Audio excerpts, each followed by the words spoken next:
Ça pique mais c'est bon. Anne Romanoff. Après les hologrammes de chanteurs morts, voici le meeting avec un hologramme de politicien vivant. Hier, Jean-Luc Mélenchon, le Super Mario révolutionnaire, a tenu 2 meetings au même moment dans 2 villes différentes avec un hologramme à Aubervilliers, tandis que le vrai Mélenchon était à Lyon. Pour un Mélenchon, le 2e est offert.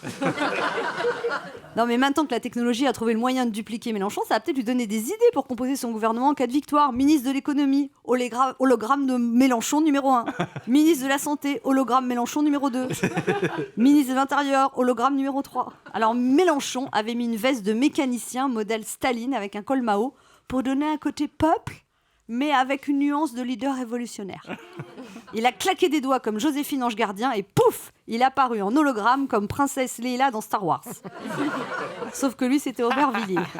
Mélenchon en hologramme, c'est logique, hein, être transparent pour quelqu'un qui veut défendre les invisibles. Alors les gens ont dit « Oh, quelle avancée technologique !» Oui, enfin, je rappelle que celui qui a employé cette technique en premier dans un meeting politique, c'était Erdogan en Turquie en 2013. Après ses vidéos YouTube, après son hologramme, Mélenchon a demandé qu'on l'intègre dans un jeu vidéo. Nintendo sera en train de penser à la création d'un nouveau Pokémon méga meluche. Un Pokémon bolchevique qui paralyse ses adversaires en leur criant dessus.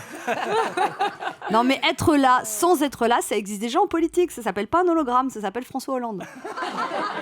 Alors le meeting d'Emmanuel Macron était plus traditionnel. Il nous a parlé de sa grand-mère qui ne savait pas lire. Mais enfin, c'est pas une raison pour pas écrire de programme. Le programme de Macron, c'est comme l'hologramme de Mélenchon. Personne l'a jamais vu en vrai. Alors dans la salle se trouvait Geneviève de Fontenay. Normal, hein, Emmanuel Macron, c'est le seul politicien à avoir fait plus de couvertures de journaux qu'une Miss France.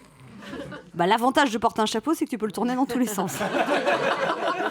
Emmanuel Macron a déclaré « Ce que je veux, c'est une charte de nos droits et de nos devoirs. » Waouh, quel réformateur. Ça, c'est un discours engagé. En plus, une charte de nos droits et de nos devoirs, ça existe déjà. Ça s'appelle la Déclaration des droits de l'homme et du citoyen. Vous savez ce que c'est qu'un macroniste ? C'est quelqu'un qui croit tout ce qu'on lui raconte dans les médias. Un filloniste, c'est quelqu'un qui ne veut pas croire ce qu'on lui raconte dans les médias, tellement il veut continuer à croire en son candidat. Un amoniste, oui, on dit un amoniste. Pas ammoniaque.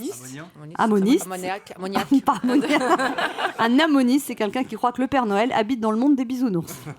Un lepéniste, c'est quelqu'un qui croit que y en a marre, sans les étrangers, on sera plus heureux. Alors qu'un mélenchoniste, c'est quelqu'un qui croit que y en a marre, sans le grand capital, on sera plus heureux. Un abstentionniste, c'est quelqu'un qui ne croit plus en rien. Un électeur flottant, c'est quelqu'un qui croit en la démocratie, mais qui se demande en ce moment quel candidat est le moins pire dans tout ça. Peut-être qu'un jour, l'hologramme de Mélenchon sera élu avec le programme virtuel de Macron, mais d'ici là, on a intérêt à garder les pieds sur terre. Europe 1, midi 30, Anne Romanoff.